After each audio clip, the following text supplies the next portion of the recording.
On en parle beaucoup. Bonjour Anthony Morel. Bonjour Jean-Jacques. On en parle beaucoup pour l'être humain. Bah oui. Oui. Non, mais la reconnaissance faciale s'installe aussi chez les agriculteurs. Non, pas pour les humains. Pour les cochons. Ben oui, pour les cochons, effectivement. Pour les cochonnes aussi, je vois le regard de Charles. Non, j'ai vu son sourire immédiatement. Je sais que c'est à ça qu'il pense. J'ai jamais eu besoin de technologie pour repérer une cochonne. Ouais, c'est ça.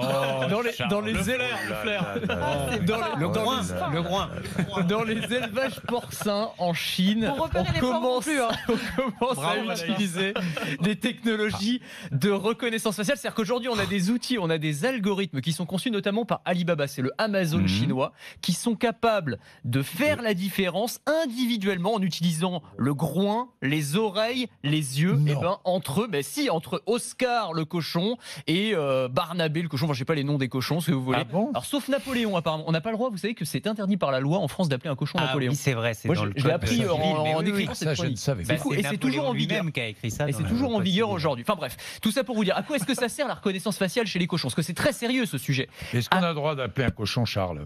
Alors, ça c'est tout à fait, c'est même conseillé. C'est même conseillé. C'est très sympathique. On risque de c'est très confondre sympa. après. Non mais ça sert à lutter contre les épidémies, c'est ça qui est c'est très important. Derrière des enjeux économiques énormes, c'est-à-dire qu'on va pouvoir en fait suivre l'état de santé des cochons, s'ils grossissent, s'ils maigrissent, s'ils présentent certains symptômes. Et en cas de problème, on va pouvoir isoler un cochon malade du reste du groupe. C'est notamment pour lutter contre la peste porcine africaine qui ravage les élevages de porcs en Chine. 200 millions de porcs morts depuis le début de l'épidémie. D'ailleurs, ça a fait grimper le prix des porcs bretons. Donc il existe aussi des caméras capables de reconnaître individuellement chaque vache au sein d'un troupeau. Oui, exactement. En Irlande, on teste ça. Est-ce que vous avez... Non,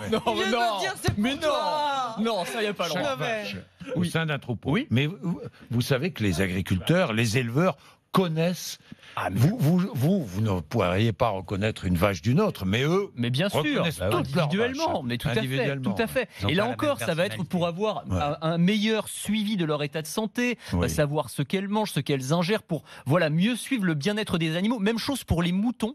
On a même des outils. Alors c'est des chercheurs de l'université de Cambridge qui permettent de détecter sur le visage des moutons s'ils sont en train de souffrir et d'analyser même le niveau de souffrance. Donc c'est des outils aussi au service du bien-être animal. Et on s'en sert même dans les élevages de saumon. Alors ça, moi je savais pas. Ouais, on a de la reconnaissance faciale pour les saumons. On est capable, en fonction de la forme de la bouche, des branchies et de l'emplacement de taches autour des yeux, de faire la différence entre les saumons. Et là encore, de voir s'ils sont malades ou pas. Là, c'est la même chose, c'est pour éviter les épidémies au sein des élevages. Pour éviter les épidémies et puis par souci de rentabilité. Aussi, bien sûr.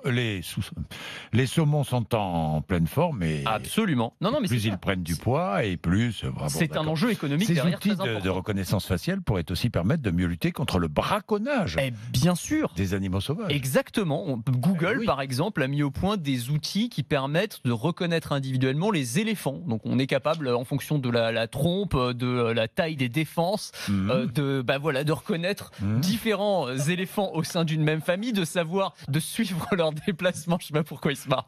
D'un éléphant à l'autre. Parce qu'Anaïs repère déjà de très loin selon la taille de la trompe.